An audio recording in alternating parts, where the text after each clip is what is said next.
तो guys Wednesday season 2 की शुरुआत में वेंसडे सीरियल किलर के क्रीपी बेसमेंट में बंदी होती है। चारों तरफ अजीबोगरीब डॉल्स रखी थी, लेकिन अगर टाइम 6 हफ्ते पीछे ले चलें तो वो अपनी साइकिक एबिलिटीज को ट्रेन करने में लगी थी वुडी की बुक के जरिए। उसकी इन्वेस्टिगेशन रिपर के 11वें शिकार तक पहुंची, जिसने किडनैपिंग के टाइम एक बोलिंग बॉल गिरा दी थी। उसी चीज से उसे उस वारदात के विजन मिले और उसने किलर की तलाश शुरू कर दी। लेकिन असली प्रॉब्लम आई जब उसे फ्लाइट पकड़नी थी। एयरपोर्ट सिक्योरिटी वालों ने उसके हथियार तो जब्त कर ही लिए, साथ में उसकी सनस्क्रीन भी ले ली क्योंकि वो लिक्विड लिमिट से ज्यादा थी। उसने सफाई दी कि बैग में छिपी चीज बस एक नकली हाथ है, वो भी एक मोटेशन कन्वेंशन के लिए। कैंसस पहुंचकर वो अपने सस्पेक्ट तक पहुंच गई और उससे आमना सामना कर लिया। उसने स्टन गन से अटैक करने की कोशिश की, लेकिन वो आदमी ज्यादा तगड़ा निकला। उसे पकड़ के एक बेसमेंट में ले गया जहां अजीब सा twisted T party type setup था। किलर ने उसे उसकी जैसी दिखने वाली एक डॉल दिखाई और बोला कि वो अपने विक्टिम्स को ऐसे याद रखता है। वेंसडे हमेशा की तरह शांत रही। उसने जैसे तैसे अपना मुंह खुलवाया और उसे कहा कि अपनी किसी एक डॉल पर नजर डाले। उसने एक डॉल की ओर इशारा किया और वहां से थिंग बाहर आकर अटैकर पर टूट पड़ा। उस आदमी के स्ट्रगल करते वक्त वेंसडे खुद को धीरे धीरे खोलने लगी।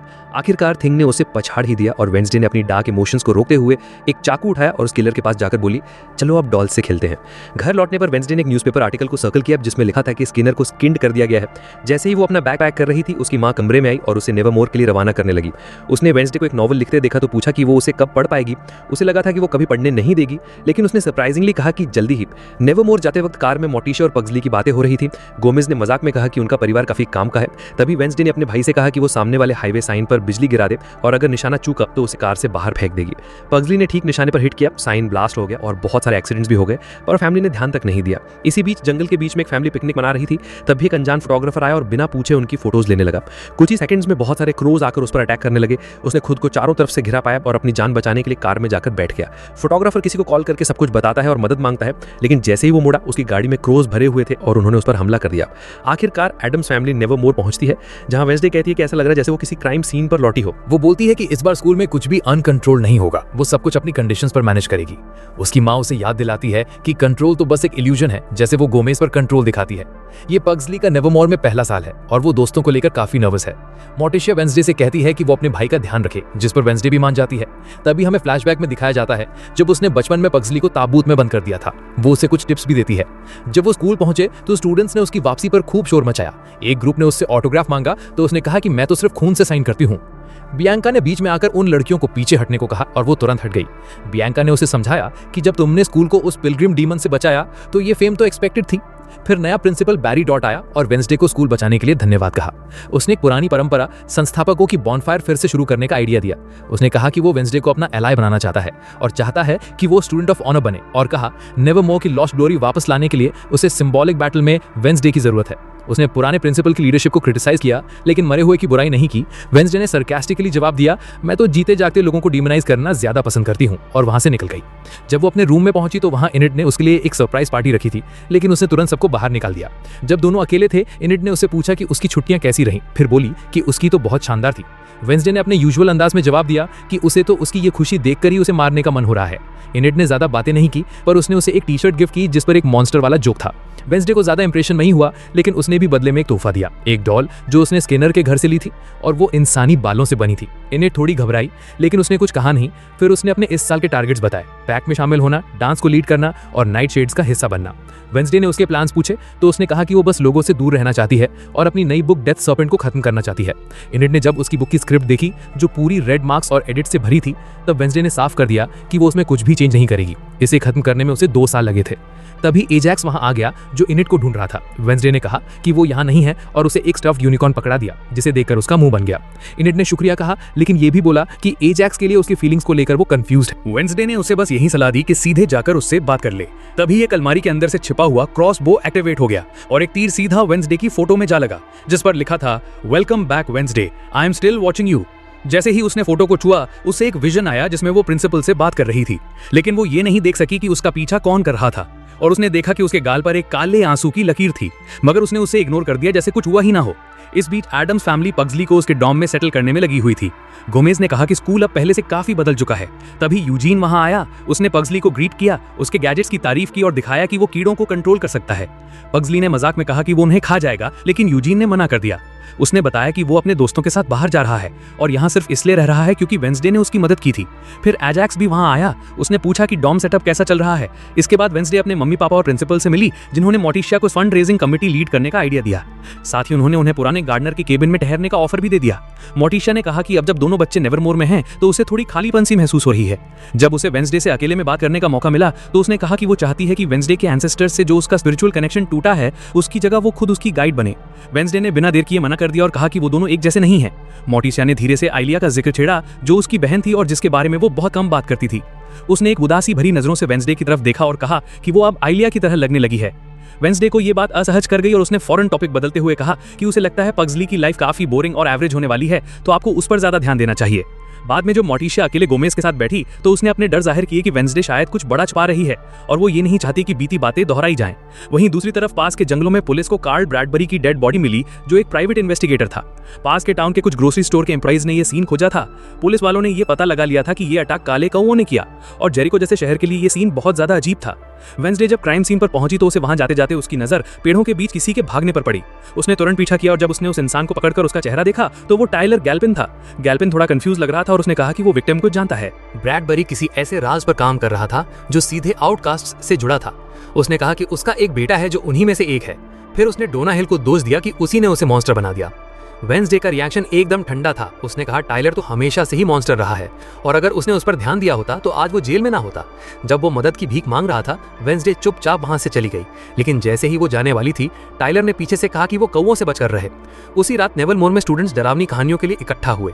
एजैक्स ने एक कहानी सुनाई जिसमें एक बहुत ही होशियार लड़के ने खुद के लिए एक मैकेनिकल दिल बनाया ताकि वो खुद को बेहतर बना सके। इसलिए उसने वो दिल अपने अंदर लगा लिया, लेकिन उसकी एम्बिशन ने उसे बर्बाद कर दिया।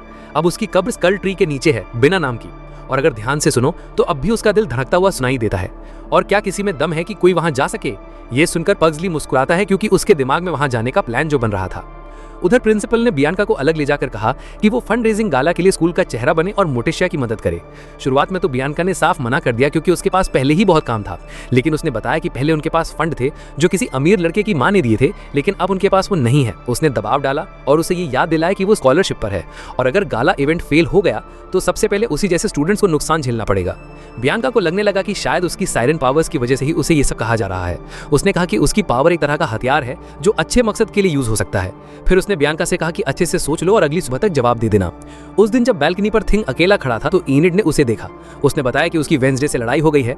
इनिड ने हंसते हुए कहा कि ये तो नॉर्मल है क्योंकि फैमिली कभी न कभी पंचिंग बैग बन ही जाती है। उसका मुंह ठीक करने के लिए इनिड ने उसे एक छोटा सा पीसफुल जगह दी, एक प्यारा सा शैक जिसे उसने नोया का नाम दिया। फिर सब अपने अपने कामों में लग गए। वेंसडे एक खाली रूम में बैठकर चेलो बजा रही थी, पूरी तरह म्यूजिक में डूबी हुई थी। मोटिशिया थोड़ी बेचैन सी पग्सली की डरावनी ड्राइंग्स को घूर रही थी। वहीं दूसरी ओर पग्सली स्कूल के मैप में स्कल ट्री की एग्जैक्ट लोकेशन निकाल रहा था। फिर म्यूजिक रूम में एक औरत आती है, उसका नाम इजाबेल है। दूर से ही वेंसडे ने उसे पहचान लिया। वो कभी एक चाइल्ड प्रोडिजी रही थी और बहुत सारे फेमस पीसेस लिख चुकी थी। थोड़ी बहुत बातें करने के बाद वो उसे अच्छा म्यूजिक बजाने की टिप्स देती हैं। वहीं दूसरी ओर आउटकास्ट ट्रेडिशंस को रिवाइव करने का आइडिया सुनकर स्टूडेंट्स में एक्साइटमेंट बढ़ गया। उनके लिए ये सिर्फ सेलिब्रेशन नहीं था बल्कि अपनी आइडेंटिटी को वापस पाने जैसा था। बियांका जो पहले थोड़ी हिचकिचा रही थी वो भी प्रिंसिपल के थोड़ा पुश करने के बाद खुद ही आ गई और मदद करने का फैसला कर लिया। मोटिशिया को भी इनवाइट किया गया था और उसने वादा किया कि वो आकर बॉनफायर देखेगी। लेकिन उसी रात वेंसडे को एक अजीब सी क्रो की पेंटिंग मिली जिसमें एक रेड स्कार था। ये उसे किसी खतरे का इशारा लगा और फिर उसे पता चला कि उसका वो नॉवल जिस पर उसने पूरे 2 साल लगाए थे गायब हो गया है और वो भी उसकी सिर्फ एक ही कॉपी थी।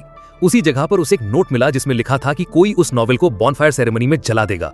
वेंसडे बहुत गुस्से में आ गई और ठान लिया कि ऐसा होने नहीं देगी। इवेंट वाले दिन माहौल बहुत टेंस था। कोर्टयार्ड के बीचों बीच बॉनफायर जल रहा था और लोग चारों तरफ जमा थे। वेंसडे हर चेहरे को ध्यान से देख रही थी कल्प्रिट को पकड़ने के लिए। तभी एक छोटी लड़की उसे अजीब तरह से घूरने लगी जिससे वो सस्पिशियस लगने लगी। वहीं दूसरी तरफ पग्सली बाकी बच्चों को कन्विंस करने की कोशिश कर रहा था कि वो लोग उसके साथ चलें और स्कल ट्री को एक्सप्लोर करें, लेकिन किसी ने उसकी बात नहीं मानी। सेरेमनी के दौरान कुछ स्टूडेंट्स ने वेंसडे से टकराते हुए उसे एक और थ्रेटनिंग नोट पकड़ा दिया। लिखा था कि अगर वो चाहती है कि उसका नॉवल बच जाए तो बॉनफायर के नीचे मिले। जैसे ही सेरेमनी शुरू हुई नेवरमोर एंथम गाया गया और प्रिंसिपल ने एक मोटिवेशनल स्पीच दी न्यू एरा की शुरुआत पर। लेकिन उसी समय वेंसडे बॉनफायर स्ट्रक्चर के अंदर ट्रैप हो गई। जैसे ही आग जली थिंग डर गया, लेकिन वेंसडे सही सलामत बाहर आ गई, अपने नॉवल को कसकर पकड़े हुए। फिर उसे स्टेज पर बुलाया और कहा कि वो इस पेंटिंग का पर्दा हटाए जो स्कूल के हीरोज को डेडिकेट की गई थी। लेकिन वेंसडे ने पेंटिंग अनवील करने की बजाय एक बोल्ड स्पीच दे डाली। उसने कहा कि वो किसी की रिप्रेजेंटेटिव नहीं है और ये सारे फेक हीरो वर्शिप को उसने रिजेक्ट कर दिया और जाते जाते वो पेंटिंग को भी जला देती है, जिससे इनेट वेंसडे से गुस्सा हो जाती है। उधर पग्सली स्कल ट्री तक पहुंच गया। उसने पेड़ से आने वाली धड़कनों को सुना, लेकिन तभी उसमें से एक परिंदा निकला, जिससे डरकर वो जमीन पर गिर गया और गलती से अपनी पावर से जमीन पर झटका दे लेता है, जिससे वहां एक ज़ॉम्बी निकल आया, जिसे देखकर वो काफी खुश होता है। स्कूल में वापस वेंसडे को जब इनेट पीछे से पकड़ती है तो उसे एक और विजन आता है, जहां वो कब्रिस्तान के बीचों बीच कौवों से घिरी हुई इनेट की कब्र देखती है, जिसमें उसकी फ्रेंड इनेट मर चुकी थी और वो उसे ही उसकी मौत का जिम्मेदार ठहराती है। ये विजन उसे अंदर से तोड़ देता है। गिल्ट से वो पूरी तरह घिर जाती है और तड़पने लगती है। तब उसे इनेट और मोटिशिया देखने लगते हैं, जहां उसकी आंखों से काले आंसू बह रहे होते हैं। अब हर विजन के बाद ये काले आंसू आ रहे थे और ये चीज खुद वेंसडे के लिए भी एक मिस्ट्री बनी हुई थी कि ये आ कहां से रहे हैं। तभी वेंसडे की आंख खुलती है और जैसे ही वो उठती है वो इनेट का नाम लेती है। उसकी मां मोटिशिया उसे दिलासा देती है कि इनेट तो ठीक है, लेकिन उसे वेंसडे की चिंता है। फिर वो उसके साइकिक गिफ्ट के बारे में बात करती है और कहती है कि वेंसडे को खुद के साथ ऑनेस्ट रहना चाहिए। मोटिशिया रिवील करती है कि उसे पता है कि वो काले आंसू किस वजह से आ रहे हैं। ये सब साइकिक बर्नआउट की वजह से हो रहा है, क्योंकि वेंसडे अपनी एबिलिटीज की लिमिट से बहुत ज्यादा आगे जा चुकी है। वेंसडे क्लियरली डिस्टर्ब फील कर रही थी, तो उसने अपनी मॉम मोटिशिया से पूछा कि इन सब से छुटकारा कैसे मिलेगा। मोटिशिया ने कामली बोला कि सबसे पहला स्टेप है गुडी की स्पेल बुक को वापस करना, लेकिन वेंसडे रेडी नहीं थी। उसका कहना था कि गुडी उसकी स्पिरिचुअल गाइड रही थी और ये बुक उसकी है। मोटिशिया ने समझाया कि ये सब उसके कंट्रोल में नहीं है, उसे थोड़ा पेशेंस रखना होगा और जब सही समय आएगा उसकी नई स्पिरिचुअल गाइड खुद ही सामने आ जाएगी। लेकिन वेंसडे को जल्दी थी, उसे टाइम वेस्ट नहीं करना था। उसे अब गैल्पिन की वार्निंग, ज़ेवियर की पेंटिंग और इनेट की मौत वाला विजन सब कुछ एक ही चीज से जुड़ा लग रहा था, एक अजीब सा एक आंख वाला बर्ड। तो वो एक्शन लेती है और लर्च से बोलती है कि रास्ते में एक जगह रुकना है। वो गैल्पिन के घर पहुंचती है, जो कि बंद पड़ा था। अंदर जाते ही उसे गैल्पिन की डेड बॉडी दिखती है। उसी वक्त उसके मुंह से काले कौवे निकलकर खिड़कियों से टकराते हुए उड़ जाते हैं, लेकिन उनमें से एक क्रो, जिसकी आंख लाल चमक रही थी, थोड़ी देर तक ठहरता है और फिर उड़ जाता है। वेंसडे उसकी बॉडी को ध्यान से ऑब्जर्व करती है, क्योंकि उसे लगता है यही एक क्लू है जिससे वो इनेट को बचा सकती है। वो उसे छूकर अपनी साइकिक पावर ट्रिगर करने की कोशिश करती है, लेकिन कोई विजन नहीं आता। तभी पुलिस आ जाती है और शेरिफ सैंटियागो उसे अरेस्ट कर लेती है। थाने में उससे पूछताछ की जाती है कि वो गैल्पिन के घर क्या कर रही थी। वेंसडे कहती है कि गैल्पिन ने खुद उसे बुलाया था। फिर वो उल्टा सवाल करती है कि सैंटियागो वहां क्यों थी। सैंटियागो बताती है कि जिसकी आंखें लास्ट टाइम निकाली गई थी, कार्ल ब्रैडबरी, उसने मरने से पहले गैल्पिन को कॉल किया था। उसने गैल्पिन को कांटेक्ट करने की कोशिश की थी, लेकिन वो अनअवेलेबल था और अब उसका फोन भी घर से गायब है। सैंटियागो पूछती है कि वेंसडे को पता है क्या फोन कहाँ है, लेकिन वेंसडे डिनाई कर देती है और कहती है शायद टाइलर ने कुछ किया हो, क्योंकि उसे अपने डैड से नफरत थी। पर शेरिफ कहती है कि टाइलर फिलहाल विलो हिल में बंद है। उसी वक्त गोमेज आ जाता है और खुद को वेंसडे का डैड और उसका लॉयर इंट्रोड्यूस करता है। वो काम लेकिन स्ट्रॉन्ग टोन में कहता है कि अगर उसकी बेटी से दोबारा बात करनी है तो कोर्ट का ऑर्डर लाना होगा। इसके बाद दोनों स्टेशन से बाहर निकल जाते हैं। रास्ते में गोमेज उसने पूछता है कि वो गैल्पिन के घर क्यों गई थी। वेंसडे बताती है कि उसने गैल्पिन को एक दिन पहले देखा था, वो किसी केस पर काम कर रहा था और उसने मदद मांगी थी। दूसरी तरफ यूजीन पग्सली से पूछता है कि रात को वो शेड में क्या कर रहा था, क्योंकि वो सोने के टाइम कहीं दिखा नहीं। पग्सली थोड़ा सीक्रेटिव बनते हुए यूजीन से कहता है क्या वो सीक्रेट रख सकता है। यूजीन हाँ में सिर हिलाता है और जैसे ही अंदर जाता है वहां उसे एक जिंदा लाश मिलती है जो जंजीरों से बंधी हुई थी। यूजीन चौंक कर पूछता है ये क्या है, तो पग्सली बस कहता है कि ये अब तक की सबसे कूल चीज है जो उसके साथ हुई है। अब उसके पास एक पेट भी है और दोस्त भी। वो ये भी बताता है कि जो कहानी एजैक्स ने रात को सुनाई थी वो सच्ची थी और उसने ही उस लाश के दिल को एक्टिवेट किया है। इस बीच वेंसडे अभी भी अपनी साइकिक पावर्स और इनेट से जुड़े विजन्स को लेकर परेशान थी। उसे लगता है ये सब उन अजीब बर्ड से कनेक्टेड है। जैसे ही वो अपने रूम में जाती है उसे खून के धब्बे दिखते हैं और इनेट की लाश भी पडल में पड़ी दिखती है, लेकिन तभी वो हंसने लगती है क्योंकि ये सब एक प्रैंक था। दरअसल आज अकेडमी में प्रैंक डे है, जो एक पुराना ट्रेडिशन था। इनेट बताती है कि वो बस बदला ले रही थी उस नकली आई बॉल के लिए जो उसे तकिए पर मिला था। वेंसडे कहती है कि उसे तो कुछ भी पता नहीं है उस आई बॉल के बारे में। जब वो उसे देखती है तो समझ जाती है कि वो किसी बर्ड का काम है और उसे पता चल जाता है कि वो आंख किसकी है। फिर इनेट को वेंसडे के स्टॉकर से एक डरावना टेक्स्ट आता है। वेंसडे कहती है उस नंबर पर कॉल कर, और वो सीधे गैल्पिन के वॉइसमेल पर चला जाता है। अब उसे शक होता है कि कोई उसके साथ खेल खेल रहा है। वो इनेट को कहती है कि जब तक कुछ समझ में नहीं आता वो रूम में ही रहे, लेकिन इनेट कहती है कि वो एक वेयरवुल्फ है और अपना ख्याल रख लेगी और वैसे भी उसे ड्राइविंग क्लास के लिए जाना है। उसके जाते ही वेंसडे गैल्पिन की आंख को छूकर विजन लाने की कोशिश करती है, लेकिन कोई कामयाबी नहीं मिलती। इसलिए वो थिंग से कहती है कि गुडी की किताब में कुछ ऐसा ढूंढो जिससे उसकी पावर्स वापस आ सकें। उधर स्कूल में हर जगह प्रैंक्स चल रहे होते हैं। इसी बीच वेंसडे प्रिंसिपल डॉट और डॉक्टर ओरॉफ से पूछती है कि क्या कोई ऐसा स्टूडेंट या टीचर है जो बर्ड्स को कंट्रोल कर सकता है। डॉक्टर ओरॉफ बताता है कि ऐसे लोग पिछले 10 सालों से अकेडमी में नहीं आए हैं। फिर पग्सली और यूजीन वापस उस कैबिन में जाते हैं जहां उन्होंने ज़ॉम्बी को छुपा रखा था, जो अब उनका एक पेट है। पग्सली उसे थोड़ा खाना देकर चला जाता है, लेकिन उसके जाते ही ज़ॉम्बी अपनी चेन से छूटने की कोशिश करता है। उसी दौरान मोटिशिया उसके रूम में आती है और थिंग से गुडी की बुक मांगती है। वहीं दूसरी ओर वेंसडे आंसर्स ढूंढने के लिए विलो हिल में टाइलर से मिलने का प्लान बनाती है और इनेट बनकर ड्राइविंग क्लास में जाती है और फिर इंस्ट्रक्टर की कार लेकर सीधे विलो हिल की तरफ निकल जाती है। जैसे ही वेंसडे पहुंचती है वो गेट पर खड़े गार्ड को बोलती है कि उसे टाइलर से मिलना है, लेकिन गार्ड उसे किसी ऑब्सेस्ड फैन समझकर लाइटली ले लेता है। फिर वेंसडे बिना टाइम वेस्ट किए उसे साफ साफ बोल देती है कि जाके अपने बॉस को बताओ कि वेंसडे एडम्स आई है। अंदर फैसिलिटी की साइकाइट्रिस्ट डॉक्टर फेयरबर्न बताती हैं कि टाइलर किसी से कोऑपरेट नहीं कर रहा, लेकिन उसे उम्मीद है कि शायद वेंसडे उसे थोड़ा खोल पाए। वेंसडे एकदम हाई सिक्योरिटी वाले सेल में जाती है जहां टाइलर को रखा गया था। अंदर जाते ही टाइलर उसे टीज करने लगता है और बोलता है कि तुम उस मॉन्स्टर से प्यार कर बैठी जो मेरे अंदर रहता है। वेंसडे उसे बताती है कि उसके पापा की बीती रात बहुत ही ब्रूटल तरीके से मौत हुई है और उसी तरह कार्ल ब्रैडबरी की भी, जो उसके पापा का ओल्ड पार्टनर था। 2 दिन में 2 मर्डर्स। टाइलर हंसते हुए बोलता है कि उसे मजा आएगा वेंसडे को अंधेरे में खोते देखने में, और ये भी बोल देता है कि अगली बार जब वो इनेट से मिलेगा तो उसे भी खत्म कर देगा। लेकिन वेंसडे एकदम काम और सैवेज अंदाज में उसे जवाब देती है कि थॉर्नहिल ने उसे हाइड बनने की वजह से नहीं चुना, बल्कि इसलिए चुना क्योंकि वो अंदर से कुछ भी नहीं है, बस एक वीक माइंडेड बुली जिसकी दुनिया को कोई जरूरत नहीं है सिवाय उसकी एवरेज बरीसा स्किल्स के। फिर वो बोलती है कि उसका असली रिवेंज यही होगा कि वो ये देखे कि टाइलर उस सेल में सड़ रहा है। ये बोलकर वो वहां से चली जाती है और टाइलर के चेहरे पर गुस्सा साफ दिख रहा था। दूसरी तरफ वो ज़ॉम्बी भी खुद को आजाद करके वहां से भाग चुका था। वहीं इनेड अपने नए क्रश ब्रूनो को अपने कमरे में ले जाती है जहां उसे थिंग के लिए गिफ्ट रखा मिलता है क्योंकि आज थिंग का बर्थडे था। तभी इनेड को याद आता है कि पूरे एडम्स फैमिली को थिंग का बर्थडे ही भूल गया।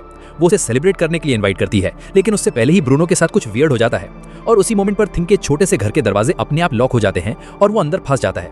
इसी बीच प्रिंसिपल डॉट बियांका को कहता है कि वो अपनी सायरन पावर से मोटिशिया को कन्विंस करे ताकि वो अपनी मॉम से फंड ले सके, क्योंकि मोटिशिया की मॉम काफी अमीर थी। लेकिन बियांका को यह सही नहीं लगता, इसलिए बियांका उल्टा उन पावर्स को उसी पर यूज कर देती है, जिससे डॉट खुद वादा करता है कि वो उसे दोबारा फोर्स नहीं करेगा। लेकिन उसे हैरानी होती है जब उसकी पावर्स फेल हो जाती हैं। पता चलता है कि डॉट के पास एक एंटीक शॉप से लिया हुआ चार्म है जो कि कोरिंथियन कोरल शार्ड से बना है और उसे सायरन सॉन्ग के असर से बचा लेता है। वेंसडे जैसे ही अपने रूम में वापस आती है, वो थिंग को फ्री करती है और इनेट का पर्स ढूंढती है जिसमें उसका फोन बज रहा होता है। कॉल उठाते ही एक डिस्टॉर्टेड आवाज बोलती है कि उसके पास सिर्फ 30 मिनट्स है इनेट को ढूंढने के लिए और वो किसी को साथ नहीं ला सकती। तभी दरवाजे के नीचे से एक पोस्ट कार्ड अंदर आता है जिसमें दिल बना होता है और एक मैसेज लिखा होता है, I will strike my heart. दूसरी तरफ इनेट की आंख खुलती है और वो खुद को ब्रूनो के साथ पुरानी क्लॉक टावर में चेन से बंधा पाती है तो सालों से बंद पड़ी थी। उनके ऊपर बहुत सारी नाइफ्स लटकी होती हैं। इनेट को पहले लगता है कि ये एजैक्स का प्रैंक होगा, लेकिन जब एक नाइफ उसके पास गिरती है तो उसे सच्चाई समझ आती है। वेंसडे उस पोस्ट कार्ड को एनालाइज करती है और समझ जाती है कि दिल का मतलब हार्ट नहीं बल्कि म्यूजिकल ऑर्गन है और मैसेज म्यूजिकल नोट से बना है। जब वो ऑर्गन पर वो नोट्स बजाती है तो एक सीक्रेट पैसेज खुलता है। जैसे ही वो उस टनल में जाती है, एक मास्क्ड इंसान साइलेंटली उसे फॉलो करता है। थोड़ी देर बाद बस उसका मास्क मिलता है जिस पर मैसेज लिखा होता है, टाइम इज टिकिंग।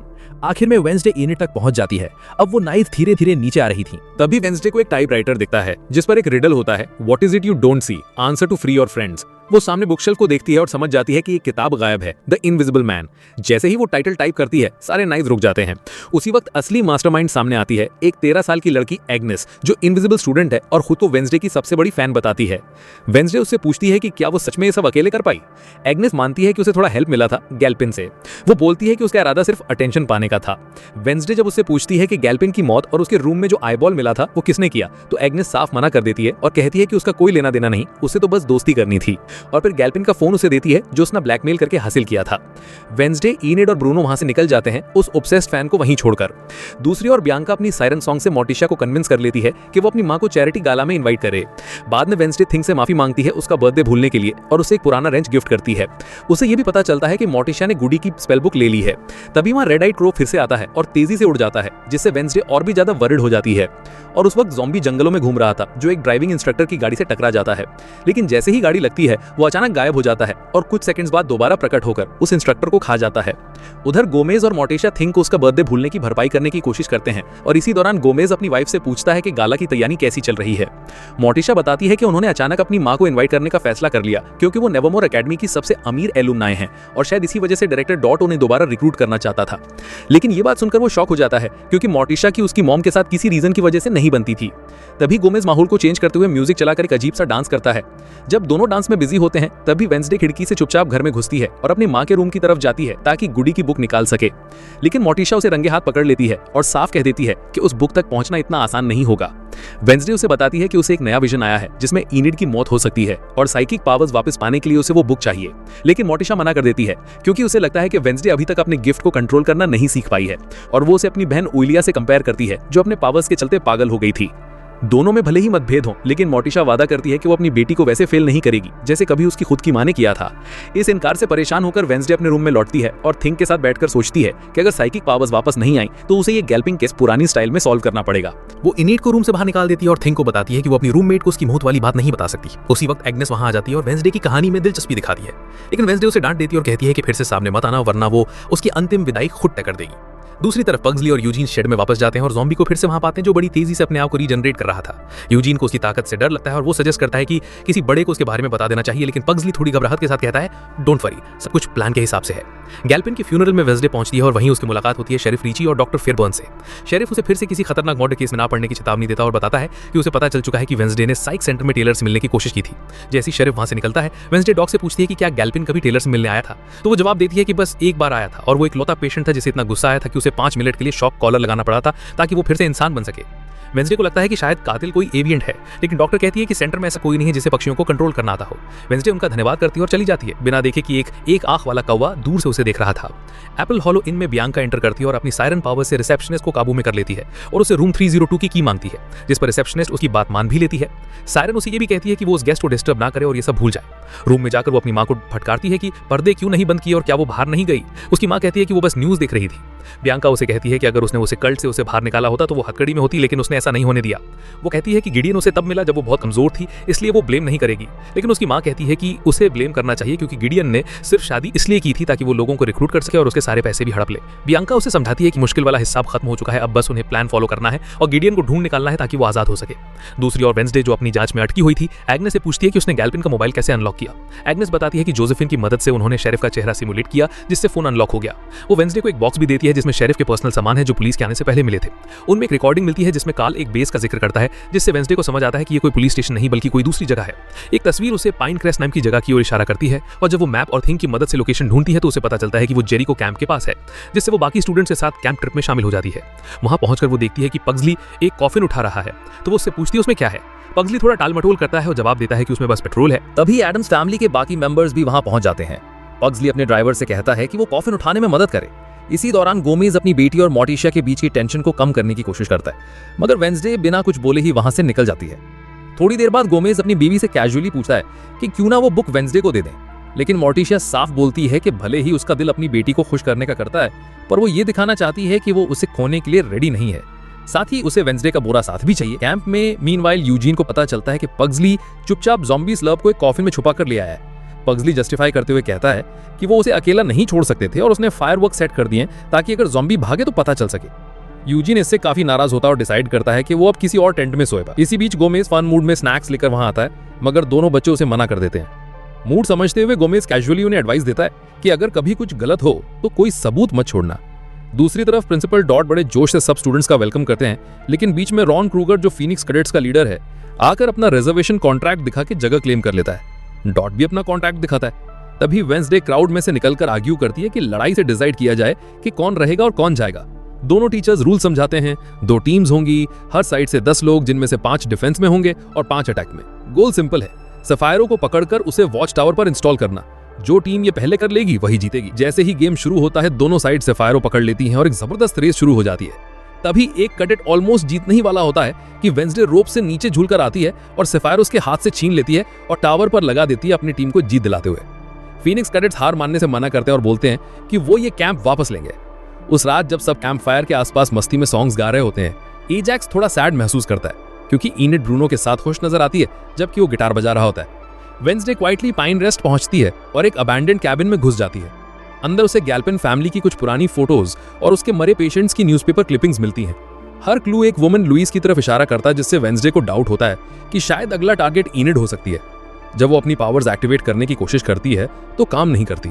वहीं पास की विंडो से एक वन आइड क्रो साइलेंटली उसे देख रहा होता है। कैंप फायर पर प्रिंसिपल डॉट कैजुअली मोटिशे के पास बैठ जाता है और पूछता है कि क्या वो अपनी मॉम को स्कूल को डोनेशन देने के लिए मना पाई, क्योंकि सालों से उसने एक भी पैसा नहीं दिया। मोटिशिया सिंपली कहती है कि कोई जवाब नहीं मिला। वो जानती है कि उसकी मॉम हमेशा सिचुएशंस को मैनिपुलेट करती है और वो उसी ट्रैप में फंसने वाली नहीं है। उसी समय एजैक्स इनिड और ब्रूनो के बीच की बातों में टपक पड़ता है, जहां इनिड एडमिट करती है कि सब कुछ बहुत फास्ट हो गया और उसे पहले ही साफ कर देना चाहिए था कि उसके फीलिंग्स बदल गए हैं। ये सुनकर एजैक्स शॉक में बस जमीन की तरफ देखता है और क्वाइटली वहां से चला जाता है। इसके बाद वेंसडे अपनी मॉम को उसके रूम में कॉन्फ्रंट करती है और उस पर आरोप लगाती है कि उसने बाउंड्रीज क्रॉस की और गुडीज की किताब चुराई ली। वो फेंसिंग चैलेंज देती है, अगर वेंसडे जीत गई तो उसे किताब वापस मिलेगी और अगर मोटिशिया जीती तो वो उस किताब को जला देगी। डील फाइनलाइज होते ही फेंसिंग शुरू होती है और थिंग पूरे मैच का गवाह बनता है। साथ ही दूसरी तरफ फीनिक्स कैडेट्स रात के अंधेरे में कैमो पहनकर चुपचाप कैंप वापस लेने की कोशिश करते हैं। रॉन क्रूगर टेंट में घुसता है जहां ज़ॉम्बी को रखा था और वो ज़ॉम्बी अचानक रॉन पर हमला कर देता है और उसका दिमाग चबा जाता है। इससे फायरवर्क्स का अलार्म बज उठता है और पग्सली और यूजीन भागकर टेंट की ओर जाते हैं। अंदर उन्हें ज़ॉम्बी नहीं मिलता, लेकिन रॉन की डेड बॉडी देखकर वो डर जाते हैं। तभी अचानक एग्नेस सामने आ जाती है, जिससे दोनों चौंक जाते हैं। पग्सली उससे पूछता है कि वो वहाँ क्या कर रही है, और वो कामली कहती है कि वो वेडनेसडे की सेकेंडरी प्रॉब्लम्स को हैंडल कर रही है। फिर तीनों मिलकर जंगल में ज़ॉम्बी को ढूंढने निकलते हैं। उसी वक्त वो ज़ॉम्बी म्यूजिक से अट्रैक्ट होकर कैंप के एक पुराने बाथरूम तक पहुंच जाता है, जहां गोमेस नहा रहा था। ज़ॉम्बी एक एक्स उठा लेता है और दीवार तोड़ने लगता है, लेकिन ठीक समय पर पग्सली वहां पहुंचता है और ज़ॉम्बी को अपनी पावर से शॉक देकर गिरा देता है। जब कैंप में हलचल मचती है, उसी टाइम ज़ॉम्बी खुद को संभालता है और जंगल की तरफ भाग जाता है। उसी पल मोर्टिशा किसी तरह वेडनेसडे के सीने में जड़ा हुआ क्रिस्टम हार्ट तोड़ देती है और ये लड़ाई वो जीत जाती है। लेकिन इससे पहले कि वो चैन की सांस ले, ज़ॉम्बी अचानक पीछे से मोर्टिशा के पास पहुंच जाता है। वेडनेसडे फौरन बिना वक्त गंवाए अपनी तलवार फेंककर ज़ॉम्बी के सिर में सीधा आर पार कर देती है, जिससे उसकी मां बच जाती है। कुछ ही देर में पुलिस भी पहुंच जाती है और मिस्टर क्रूगर की बॉडी के साथ ज़ॉम्बी को भी ले जाती है। वेडनेसडे अंदर ही अंदर हार मान चुकी थी और सोचती है कि अब उसे बिना अपनी पावर्स की इन्वेस्टिगेशन आगे बढ़ानी होगी, लेकिन अब उसका ध्यान लुइस नाम की उस लड़की पर अटक जाता है। दूसरी ओर मेंटल हॉस्पिटल में डॉक्टर फेयरबर्न को बताया जाता है कि एक नया मरीज ट्रांसफर होकर आया है। डॉक्टर बोलते हैं कि उस नए मरीज पर हर वक्त नजर रखनी होगी, क्योंकि वो अब तक 2 लोगों को नुकसान पहुंचा चुकी है और अब कोई रिस्क नहीं लिया जाएगा। जब उसके सेल की खिड़की खोली जाती है तो वो महिला वहां हाथों में हथकड़ी के साथ बैठी नजर आती है। लॉरेल को विलो हिल साइकेट्रिक हॉस्पिटल के डायरेक्टर से मिलवाया जाता है। जैसे ही उसे मौका मिलता है, वो डायरेक्टर से साफ साफ बोल देती है कि उसने टाइलर को उसके अपने ही बुक के जरिए मैनिपुलेट किया। ये सुन के डायरेक्टर थोड़ा डर सा जाता है और लॉरेल से पूछता है कि उसने टाइलर के साथ एग्जैक्टली क्या किया ताकि उसके इलाज की शुरुआत की जा सके। लेकिन लॉरेल टस से मस नहीं होती। वो बताती है कि उसने इस हॉस्पिटल के बारे में अजीब अजीब बातें सुनी है, जैसे यहाँ मरीजों पर सीक्रेट एक्सपेरिमेंट किए जाते हैं। जब वो कॉपरेट करने से मना करती है तो डायरेक्टर उसे धमकी देती है कि अब उसे फोर्सफुली इन्वेसिव मेथड्स अपनाने पड़ेंगे अगर टाइलर को बाहर निकालना है। इसके बाद लॉरेल को करेक्शनल फैसिलिटी में भेजने का ऑर्डर दे दिया जाता है। अब लॉरेल मान जाती है, लेकिन एक शर्त पर, उसे टाइलर से एक बार मिलने दिया जाए। जब वो टाइलर की सेल में पहुंचती है तो देखती है कि वो पूरे तरीके से जंजीरों में जकड़ा हुआ है। वो उसे कहती है कि उसे उसकी बहुत याद आती है, जैसे कोई माँ अपने बच्चे को मिस करती है। लेकिन तभी टाइलर उसका फायदा उठाकर अपनी मॉन्स्टरस फॉर्म में बदल जाता है और उसका गला घोंटने की कोशिश करता है। लेकिन लॉरेल किसी तरह उसे शांत कर पाती है और समझाती है कि वो उसे जल्दी बाहर निकाल लेगी। दूसरी तरफ वेडनेसडे को कब्रिस्तान में एक वास मिलता है जिसमें कुछ इंसानी अवशेष जैसी चीजें रखी थी। तभी उसकी नानी वहां पहुंचती है और वेडनेसडे से पूछती है कि वो पैट्रिशिया रेडकार की राख में इतनी दिलचस्पी क्यों दिखा रही है। नानी बताती है कि पैट्रिशिया उन आउटकास्ट मरीजों में से एक थी जिनका इलाज उस साइक हॉस्पिटल में हुआ था और बाद में उन्हें वहीं जलाकर दफना दिया गया। जब वेडनेसडे वो खोलकर सूंघती है तो पता चलता है कि उसमें कोई इंसानी राख नहीं बल्कि कई तरह के पौधों के पार्ट्स हैं। उसी वक्त एक कौवा जो उस पर नजर रखे हुए था अचानक से आकर उसके पास रखे कागज छीन लेता है। वेडनेसडे उसे पकड़ने की कोशिश करती है, लेकिन वो सारे सबूत ले उड़ता है, जिससे साफ होता है कि वो किसी के लिए काम कर रहा है। वेडनेसडे अपनी नानी से कहती है कि उसे वो कब्रिस्तान खरीदना है ताकि वो वहां के रिकॉर्ड तक पहुंच सके, और अगर आप ऐसा करती हैं तो मेरी मॉम भड़क जाएंगी। तब उसकी नानी मोर्टिशा को जलाने के लिए मान जाती है। स्कूल में वेडनेसडे फिर से उन कौवे को नोटिस करती है जो अब लगातार उसे देख रहा था। वो केस को आगे बढ़ाने के लिए सारे वार्निंग्स को इग्नोर कर देती है और सीधे इनेट के रूम में घुस जाती है, जहां वो अपने बॉयफ्रेंड के साथ थी। उसे पता चलता है कि उसकी क्लासमेट एग्नेस उन्हें चुपचाप देख रही थी। वेडनेसडे उससे पूछती है कि उसे किसने भेजा और उसने क्या देखा। एग्नेस मौके का फायदा उठाकर वेडनेसडे को एक लेटर पकड़ा देती है जिसमें लिखा होता है कि उसका नॉवल पब्लिशर ने रिजेक्ट कर दिया है और साथ ही ये भी सजेस्ट किया है कि उसे किसी साइकोलॉजिस्ट से मिलना चाहिए। ये सब पढ़कर वेडनेसडे बहुत हर्ट होती है और सीधे क्लॉक टावर पहुंचती है जहां उसके अंकल आते हैं। वेडनेसडे उनसे रिक्वेस्ट करती है कि वो साइक हॉस्पिटल में उसके लिए चुपचाप जाकर कुछ पता लगा। अंकल बताते हैं कि वो आखिरी बार वहां तब गया था जब उसकी माँ ने उसे भेजा था अपनी बहन की हालत देखने के लिए, लेकिन वहां उसे 2 हफ्तों तक इलेक्ट्रोशॉक थेरेपी दी गई थी। तभी अंकल देखते हैं कि वेडनेसडे की एक क्लासमेट वहां मौजूद है जिसके पास हॉस्पिटल के पूरे ब्लूप्रिंट्स हैं। वो उसे कुछ टिप्स देता है कि अगली बार वो कम अटेंशन ग्रैब करे। फिर वेडनेसडे उनसे कहती है कि वो किसी लोएस नाम के इंसान को ढूंढें। उसे ठीक से नहीं पता कि लोएस कोई मरीज है या डॉक्टर, लेकिन वो उसे डॉक्टर फेयरबर्न से दूर रहने की सख्त चेतावनी देती है, क्योंकि अगर उसकी पहचान खुल गई तो पूरा प्लान फेल हो जाएगा। इसके बाद अंकल अपना मिशन शुरू करते हैं और एक लोकल गेस्ट हाउस में कैश से कमरा ले लेते हैं। हालांकि उसके नोटों पर खून के धब्बे थे, लेकिन ज्यादा देर नहीं लगती और वो कोई हंगामा कर देते हैं, जिससे वहां की लेडी पुलिस को बुला लेती है। और अंकल को जब स्टेशन ले जाया जाता है तो उनके पास 33 पासपोर्ट देखकर पुलिस वाले हैरान रह जाते हैं। वो उन्हें समझाने की कोशिश करता है कि उसे बस ट्रैवल करना बहुत पसंद है, लेकिन पुलिस वाले उसकी बातों से कन्विंस नहीं होते और बार बार उससे पूछते रहते हैं कि असली में वो जा कहाँ रहा है। तभी किसी एक ऑफिसर को याद आता है कि अंकल किसी पुराने बैंक रॉबरी केस में शामिल था, और जब अंकल एक कैक्टस के पौधे को ऐसे खाने लगता है जैसे वो कोई कैंडी हो तो शेरिफ का पेशेंस खत्म हो जाता है। फिर वो मेंटल हेल्थ सेंटर कॉल करती है ताकि कोई आकर उसकी हालत चेक करे। जब तक वो लोग आते हैं अंकल पूरे स्टेशन में जोर जोर से गाने लगते हैं, जिससे वहां सब अनकंफर्टेबल फील करते हैं। उसी वक्त एक डेप्यूटी बताता है कि होटल में एक अजीब सी औरत पकड़ी गई है जिसके पास ना कोई आईडी है ना कोई रिकॉर्ड। दूसरी तरफ स्कूल में ज़ॉम्बी इंसिडेंट में जो भी शामिल थे उन्हें यहाँ प्रोफेसर ओरूफ की निगरानी में रखा गया था। बियांका को कुछ नए क्लूज मिलते हैं और और वो आगे इन्वेस्टिगेशन करना चाहती थी, लेकिन उसके सीनियर्स उसे साफ मना कर देते हैं। इसी दौरान वेंसडे अपनी माँ के पास जाती है और इलिया के बारे में सच्चाई मांगती है, जिस पर मोर्टिशा उसे सब सच बता देती है। वो बताती है कि जब वो सेकंड ईयर में थी, उसकी बहन साइकिक पावर्स को ज्यादा यूज करने की वजह से कोर्टयार्ड में चिल्लाती हुई मिली। मोर्टिशा ने अपनी माँ से मदद मांगी, लेकिन उसने उल्टा इलिया को मेंटल हॉस्पिटल भेज दिया। तभी उनकी ग्रैंडमा आती हैं और वेंसडे को कब्रिस्तान खरीद कर गिफ्ट में दे देती हैं। फिर मोर्टिशा अपनी माँ से अकेले में बात करती है और उस पर गुस्सा निकालती है कि उसकी वजह से वेंसडे उससे दूर होती जा रही है। लेकिन ग्रैंडमा कहती हैं कि उसे अपनी बेटी को खुद समझने देना चाहिए, ये प्रोसेस खुद ही ठीक होगा या बिगड़ जाएगा। फिर ग्रैंडमा एक कंडीशन रखती हैं कि वो मोर्टिशा की ऑर्गेनाइजेशन को डोनेशन देंगी, लेकिन बदले में वेंसडे की बुक वापस करनी होगी। मोर्टिशा उस डील को रिजेक्ट कर देती है और उसी वक्त किताब को आग में फेंक देती है। वहीं एजैक्स को जब पता चलता है कि बियांका को हेल्प चाहिए, तो वो सीधे टीचर को स्टोन बना देता है ताकि बियांका बिना डिस्टर्बेंस के रिसर्च कर सके। दूसरी ओर जब अंकल को फेयरबर्न साइकियाट्रिक हॉस्पिटल में एडमिट किया जाता है तो वहां उसे सस्पिशियस नजरों से देखा जाता है और उससे उसका असली नाम भी पूछा जाता है। वो टाल मटोल करते हुए बताता है कि जब वो बच्चा था उसके माँ बाप ने उसे मेंटल हॉस्पिटल में छोड़ दिया था क्योंकि वो हर फोटो में मौत दिखता था। जब डॉक्टर उसकी ब्रेन वेव्स चेक करते हैं तो उन्हें उसके दिमाग में अजीब ऑब्जेक्ट्स मिलते हैं और फौरन उसे एडमिट कर लिया जाता है और इलेक्ट्रोशॉक थेरेपी शुरू हो जाती है। वहां रहते हुए अंकल बाकी पेशेंट से लुइस के बारे में पूछताछ करने लगते हैं, लेकिन कोई साफ जवाब नहीं देता। एक बार तो वो एक वेट्रेस से बात करता है जिसे वो लुइस समझता है और उसका नाम भी लुइस ही था। वो हंसती है, लेकिन फिर भी उसके एक्सप्रेशंस ऐसे थे जैसे वो कुछ जानती हो। दोनों के बीच वाइब बनती है और वो दोनों एक क्लोजेट में अकेले टाइम बिताने चले जाते हैं। स्कूल में वेंसडे की रूममेट उसे बताती है कि अगस्टस पहले विलो हिल में डॉक्टर था और नेवरमोर में साइंस पढ़ाता था जब तक कि उसका साइकोटिक ब्रेक नहीं हुआ। इनिट फिर से वेंसडे के करीब आने की कोशिश करती है, लेकिन वेंसडे उसे कोल्ड बिहेवियर दिखाती है। इनिट फिर भड़क जाती है और कहती है कि उसे लगता है वेंसडे एग्नेस के साथ ज्यादा कंफर्टेबल फील करती है, जबकि वो दोनों साथ में इतना कुछ झेल चुके हैं। तभी वेंसडे की नजर ऊपर काले कौओं की पूरी फौज पड़ जाती है जो उन पर हमला कर देते हैं, लेकिन तभी प्रोफेसर आके आग से उन पर हमला कर उन्हें भगाते हैं।